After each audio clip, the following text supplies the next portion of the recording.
What's going on, podcasting for entrepreneurs gang? It's Felix here from Podcasting Secrets and the Podcast Promotion Blueprint. And today, as you can see in the title, I want to talk to you about how Harvard is now online only and is still charging between $50,000 to $70,000 per year, and other things that college gets wrong. So I went to business. I went to school for business for my undergrad for business. I went to Boston University, and at the end of the 4 years that you're there, there is one key project that pretty much like wraps up everything that you've learned. And for a lot of people, it is the culmination of all the stuff that you learn. Everything that you learn up to there, all the classes from econ to marketing to organizational behavior to finance, all that culminates at this final project, your senior year. Everyone's super stressed out. Everyone like pulls all-nighters for like weeks straight to get this thing done. And the idea behind this final project is that you work on a team of about, I think, 5 to 7 people. You get assigned in a team randomly, and your job is to invent a product and bring it to market. The only restriction they had was that you cannot create what they called a convenient combo. I think that's what it was called, where you combine 2 different products together and say, this is my invention. You had to go invent something brand new and then design a way to bring it to market.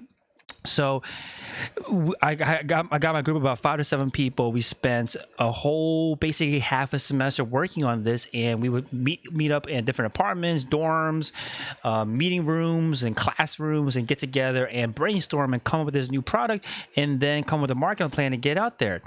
So we spent about like 99% of the time with each other. And at the end of the project, the invention we came up with was, I actually forget the name of it, but it was basically a iPod speaker. Back then it was iPod. There was no iPhone yet. An iPod speaker that attached to your bicycle and that was powered by your cycling. So while this sounds like an interesting product, a product that people might want, as you can imagine, it's never been invented. Sure, docks have existed for iPods and iPhones today. Speakers exist that people use that's portable on their bicycle, but no one's ever come up with a product like this. And the question is why? Like, why is that? The issue is that what we came up with is called a sitcom startup. So this is a terminology, a definition invented by the folks at Y Combinator, which is one of the biggest, most popular startup incubators out there. And they said that at Y Combinator, we call these made up or sitcom startup ideas. Imagine one of the characters on a TV show is starting a startup. The writers would have to invent something for it to do. But coming up with a good startup idea is hard.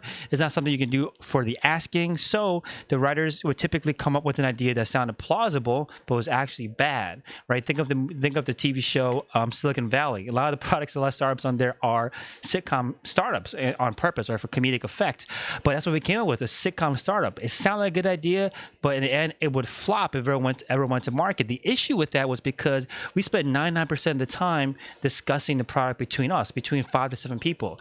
We never went out into the market. We never asked anyone that might be our prospective customers, the actual end users of a product like this, people that ride bicycles, people that have iPods. We never spoke to any of them and asked them what they thought about the product. We all spent time in a silo, right? We're basically like that mad scientist in our basement trying to concoct some crazy invention and bring it out into the world, while the entire time we're coming with this new invention, we're like saying, I'm going to prove the world that I know what I'm doing, and like come up with so much hubris, so much ego, thinking that we know what the market, what our customers want. So in the same vein, when you are thinking about a business idea for your podcast, or you might be thinking, I can't yet monetize my podcast, or yet I don't want to start up my business yet I don't want to start my podcast yet until I have a business idea in mind. I don't want to think about powering a business idea with a podcast until I know exactly what product or service I'm offering. It's the same idea as if you wanted to wait until you thought of an invention in silo and then bring it out into the market.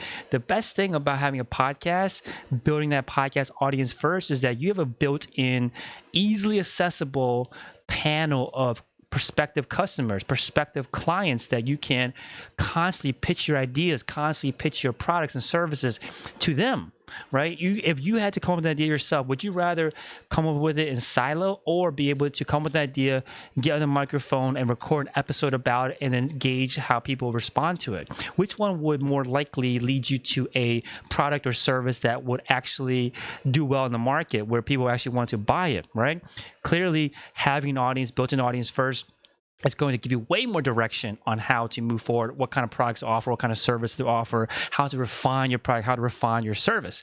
So instead of thinking about how do I come with instead of thinking about I need a product or business first before I grow my podcast, the podcast is the perfect breeding grounds to test your ideas against. Even better than this is if you also have a Facebook group attached to your podcast, because you can come on, talk about your idea, pitch different ideas, see what your audience thinks, and then carry the conversation over in your Facebook group. So one other interesting thing is that by involving your audience early on, they feel bought in. They feel like they're part of that process.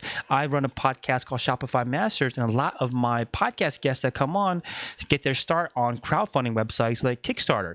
And they always tell me that the key to their success is getting their customers involved early.